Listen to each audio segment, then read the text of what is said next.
Hello বন্ধুরা, আসসালামু আলাইকুম। কেমন আছো তোমরা সবাই?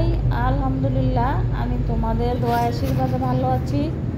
বন্ধুরা দেখো, আমি ভেলোর থেকে চেন্নাই যাচ্ছি ট্যাক্সিতে। তো মনে করলাম যে আমি তোমাদের একটু ভিডিও করে দেখাই। ট্যাক্সিতে বসে বসে ভিডিও করতেছি। চেন্নাই এয়ারপোর্টের এলাকায় ঢুকে পড়ছি। তো ভাবলাম যে একা একা বসে আছি, যদিও ওই ড্রাইভার কথা বলতেছে, তো উনি তো বাংলা বোঝে না, তামিলে কথা বলে আর হিন্দিতে। তো আমি ভালো আবার হিন্দি বুঝি না, মাঝে মাঝে উনি জিজ্ঞাসা করতেছে আমার কাছে, দিদি প্রবলেম। আমি আবার বলতেছি নেই প্রবলেম, যেটা বুঝি এটার উত্তর দেই, আর না বুঝলে আর কি করার, ইংলিশে উত্তর দিতে হয়। এই আর কি, সব মিলাইয়ে বসে আছি আমি। মাঝে মাঝে ও যেটা বলতেছে সেটা বুঝলে উত্তর দিই, না বুঝলে চুপ করে বসে থাকি বোকার মতন। তাই ভাবলাম যে বন্ধুদের একটু ভিডিও করে দেখাই। দেখো কি সুন্দর দৃশ্য বন্ধুরা, আমার তো খুব ভালো লাগতেছে, এই জন্য তোমাদেরও আমি দেখাচ্ছি। দেখো খুব ভালো লাগতেছে, এখানে দৃশ্যটা খুবই ভালো।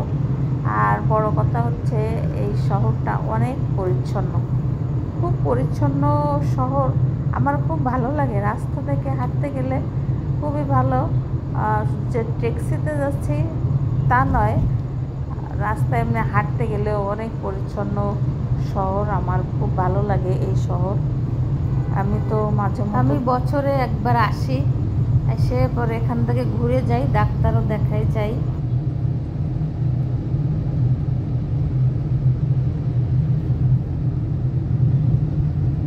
তো ওখানে এই জন্য আমার খুব ভালো লাগে। এই শহরটা খুব পরিচ্ছন্ন শহর, কোথাও কোনো আবর্জনা নাই রাস্তায়, রাস্তার আশেপাশে। দেখো বন্ধুরা, তোমরা যদি সময় থাকে, যদি পারো, তাহলে যেয়ে ঘুরে আসবা। আমি গেছি ট্রেনে, আসতেছি হচ্ছে বিমানে আসবো বাংলাদেশ, এর জন্য এয়ারপোর্টে যাচ্ছি ট্যাক্সিতে করে। খুব দ্রুত ট্যাক্সি চলতেছে, খুব আরামে যাচ্ছি। আমি একা একা বসে আছি ট্যাক্সির ভিতরে। দেখো বন্ধুরা, খুব সুন্দর। মাঝে মাঝে ড্রাইভার আবার মুখ ঘুরাই ঘুরাই কথা বলতেছে, ওর কথার উত্তরও দিচ্ছি, আবার ভিডিও করতেছি। বলতেছে ভিডিও করতেছেন নাকি? আমি বলছি ভিডিও করতেছি। করেন বাংলাদেশে যে দেখবেন। হিন্দিতে বলতেছে, আমি বুঝতেছি কিন্তু উত্তর দিতে পারতেছি না। কী করবো, আমি তো ভালো হিন্দি জানি না, যেহেতু আমি বাংলাদেশি, বাঙালি, একবারে খাঁটি বাঙালি, এর জন্য আমি ভালো হিন্দি বলতে পারি না। কিন্তু ওই এলাকায় যাই, যাওয়ার পরে ডাক্তার দেখাই, ডাক্তারদের বুঝাই ইংলিশে, হালকা হালকা হিন্দিতে, আর হচ্ছে বাংলায়। আবার ডাক্তাররা বাংলা বললে বোঝে, কিন্তু অনেক ডাক্তার হচ্ছে উত্তর দিতে পারে না, কিন্তু বোঝে, সেভাবেই রোগী দেখে। তো আমার কোনো সমস্যা হয় না ডাক্তার দেখাতে, কারণ আমি ওখানে থাকতে থাকতে বুঝে ফেলছি, ওরাও বাঙালিদের কথা বোঝে। সবসময় উত্তর না দিতে পারলেও বোঝে আর বোঝানোর চেষ্টা করে। খুব ভালো, ওখানের মানুষগুলো অনেক ভালো, অনেক অনেক ভালো। ডাক্তার ভালো, সব কিছুই ভালো ওখানে, আমার সব কিছুই ভালো লাগে। এর জন্য আমি যাই, কারণ আমি যে অসুস্থ ছিলাম, তাতে ওখানে গেছি পুরো সৃষ্টিকর্তা আর নিচে তাদের সেবা আর আমার স্বামীর চেষ্টা ছিল, যেহেতু উনি আমাকে অনেক কষ্ট করে বিদেশে নিয়ে গেছে, নিয়ে ডাক্তার দেখায় সুস্থ করছে। এই জন্য ওনার কাছে শত সহস্র কৃতজ্ঞতা আমি স্বীকার করি, যে উনি আমার জন্য অনেক কষ্ট করছে, অনেক পরিশ্রম করছে। বন্ধুরা যাই হোক, যদি পারো তো ওখান থেকে ঘুরে এসো, ভালো লাগবে।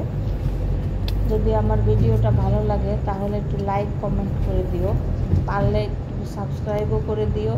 যে যেখান থেকে দেখতেছো সবাই সুস্থ থেকো, ভালো থেকো, আর সব সময় আমার জন্য বেশি বেশি করে দোয়া করবা, যেন আমি যেখানে যাই, যেভাবে থাকি, তোমাদের সুস্থ শরীরে সুন্দর সুন্দর নতুন নতুন এভাবেই ভিডিও দেখাতে পারি।